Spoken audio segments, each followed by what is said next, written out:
Hi, Brian. I'm Hi. Seema. I think nice to meet you. I guess so. You all have covered about longevity when it comes to men. So my question is, how does it factor when it comes to women from women's perspective? How longevity, factors in when it is regarding women's reproductive health? Or also the bigger question is, how does it factor in menopause? Yeah. Do you have any insights on that? Yeah. What do you do for your health today? Like, let's start with your sleep. How is your sleep? My sleep? Yeah. I would say it's great. Great. Okay, cool. Do you measure it? I do.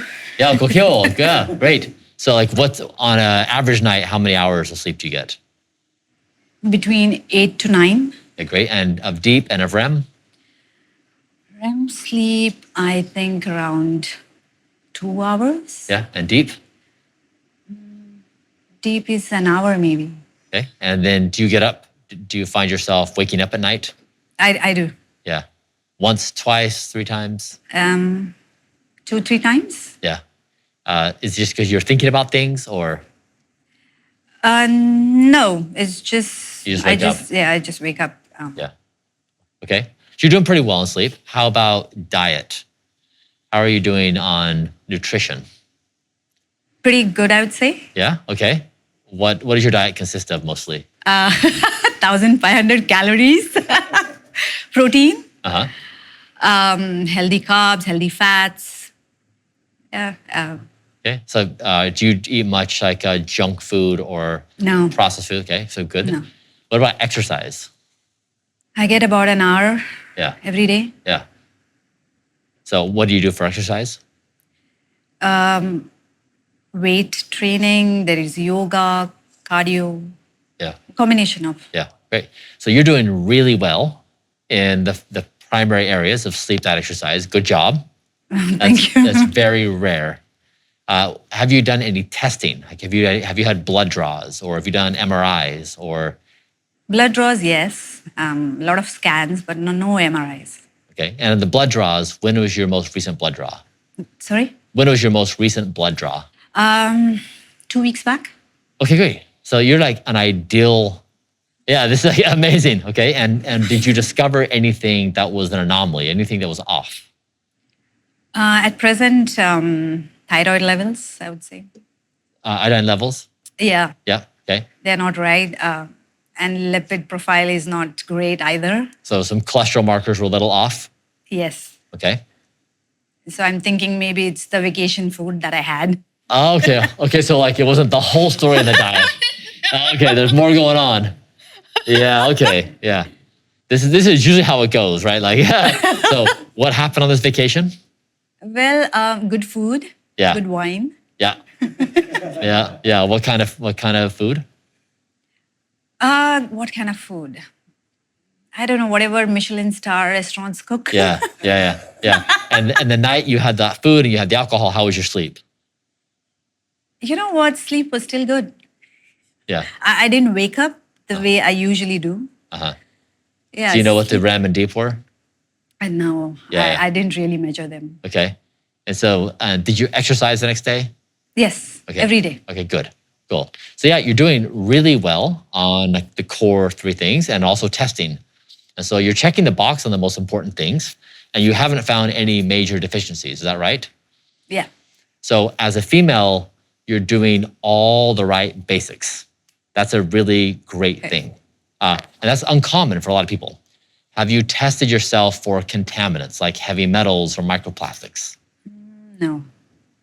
So this is one area where you could potentially improve. So a recent study showed that women with high levels of BPA produced substantially fewer eggs in ovulation. That contaminants reduces the body's production of eggs.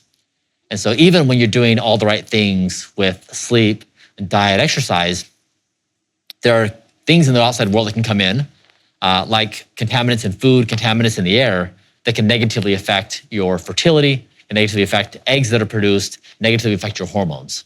And so there is some opportunity on the measurement side of things that you can try to identify what, like we have a new microplastics test, which we've put out. You prick your finger, you get a measurement, and those levels help inform like what is your level of contamination. So like the simple thing is like in these foods, the question would be, what is the level of microplastics in the food? They're there, we just don't know how much. So we would test it. And so a lot of times, I do this Q&A with you because a lot of times when you talk about female health and we talk about fertility and menopause, most people want there to be a silver bullet, right? You know, do this, don't do that. It's oftentimes not as clean as that. Usually it's more nuanced and complex, yeah?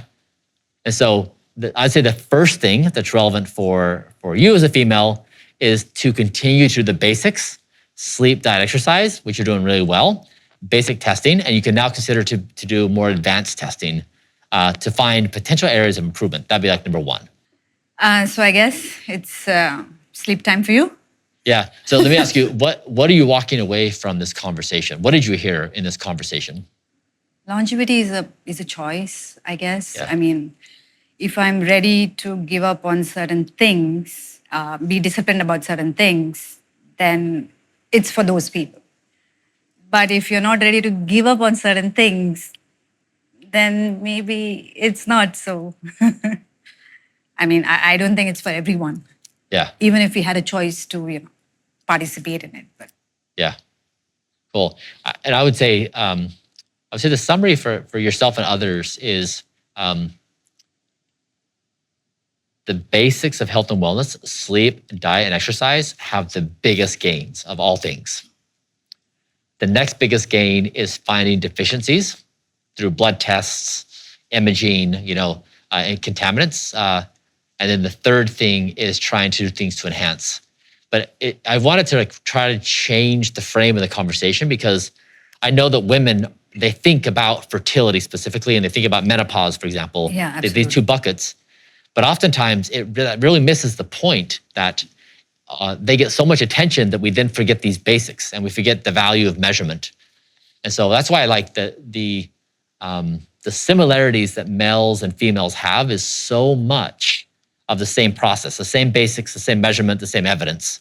And if we all go through that process, like we're going to hopefully come up with good outcomes.